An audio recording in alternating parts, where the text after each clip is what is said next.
કન્હૈયાનું ભક્ત હોય, કૃષ્ણનું ભક્ત હોય તો એને 3 અક્ષર તો બોલવા જ પડે. ત્યારે ભગવાન આવીને ઉભો રે, કનૈયા.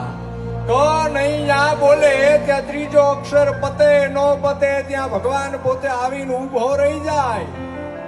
પણ એને 3 અક્ષર તો બોલવા પડે. કોઈ ભગવાન રામનું ભક્ત હોય તો એને 2 અક્ષર બોલવા પડે, રામ. એ રા ને મ પૂરો થાય નો થાય ત્યાં ભગવાન રામ એની વારે આવીને ઉભા રે. એમાં શંકા નથી. પણ દુનિયાનો કોઈ એકાક્ષરી મંત્ર હોય ને તો એ કેવળ માં છે, કે જે માં શબ્દ મોઢામાંથી નીકળે ને એની પહેલા માં આવીને ઊભી હોય કે મારા દીકરાને શું થયું, મારી દીકરીને શું થયું.